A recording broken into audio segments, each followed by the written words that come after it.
Les élèves de l'école militaire préparatoire Général Leclerc et les étudiants de la faculté des sciences et techniques de l'université Marien Gouabi ont visité ce 25 novembre 2023 la foire au plomb située dans l'enceinte du ministère de l'économie forestière. Le tout débute ici par un exercice pédagogique au cours duquel le coordinateur du programme national d'afforestation et de reboisement a éclairé les élèves et étudiants sur les enjeux de cette foire qui promeut les plants forestiers, fruitiers et ornementaux. Mais nous sommes très ravis que les formateurs profitent de la foire au plomb où on réunit une diversité d'espèces floristiques et de produits forestiers ligneux et non ligneux, de montrer aux jeunes que notre Congo, lorsqu'on parle de la diversité floristique, de la diversité qui existe au Congo, c'est une vraie réalité. En ressortant d'ici, ils ont eu des informations relatives aux espèces végétales. Donc ils ont fait une identification des espèces. Ils ont eu des informations sur l'importance et le rôle de l'arbre.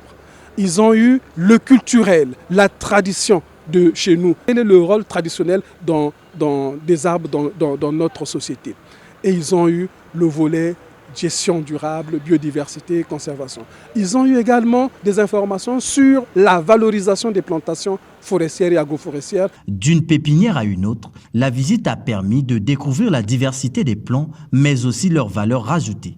C'est une véritable immersion dans cette arène des horticulteurs. Le but réel, c'est d'abord de faire connaître aux enfants de troupe l'importance de l'arbre et d'avoir une idée sur le planting des arbres au niveau national. Ils sont sortis de là très contents et ils aimeraient revenir un jour. Cette visite a été très bénéfique pour nous. Elle nous a permis d'en connaître beaucoup plus sur la végétation, sur l'importance des plantes. Ça nous a aussi permis d'apprendre qu'on pouvait travailler de l'argent, qu'on pouvait bien faire d'autres vocations en dehors de la fonction publique à travers les végétaux. J'ai appris énormément de choses sur comment fonctionnent les plantes et les arbres, comment les faire pousser. Comment les éparpiller dans notre pays. Nous sommes venus ici pour s'instruire, pour avoir quelques informations à propos des arbres ici présents, que ça puisse nous servir au futur. Pour moi, je me dis que cette activité doit souvent se faire parce que nous sommes limités, pas seulement dans notre école, presque partout. Nous n'entrons pas dans les détails comme ça. Et ici, là, nous sommes venus à la pratique et ça nous a vraiment plu. Les informations environnementales, économiques et culturelles en lien avec les plants sont donc utiles pour ces étudiants en biologie et physiologie végétale. Un exercice qui s'avère important dans la perspective de concilier la théorie à la pratique. Il s'agit des étudiants Master 1 de biologie et physiologie végétale. Ils suivent un enseignement concernant la sylviculture et dans la sylviculture, le choix des espèces à planter est d'une très grande importance. Et il fallait arriver, regarder ce qui existe, connaître les espèces qu'il y a chez nous, et quel est leur mode de multiplication et quelle est la gamme finalement de la richesse du Congo qu'on peut valoriser. Ici, je suis venue d'abord pour voir de nouvelles variétés que je ne connaissais pas dans des plants fruitiers.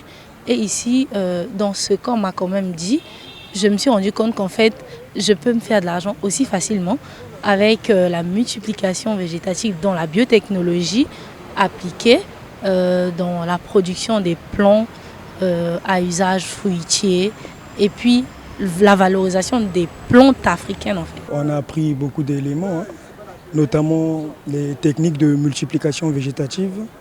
Je ne citerai que le marcottage et le griffage. Ça nous permet d'avoir plus de connaissances et de se familiariser déjà aux espèces végétales. Et ça nous donne une possibilité d'avoir plus de connaissances sur la diversité écologique, biologique, végétale de notre pays. Initialement prévue pour le 30 novembre, la clôture de la foire au plomb interviendra la deuxième quinzaine du mois de décembre. Le rendez-vous des mains vertes permet aujourd'hui de pallier la problématique d'approvisionnement en plomb de qualité et participe aux initiatives de préservation de l'environnement et d'accroître la superficie forestière dans le pays.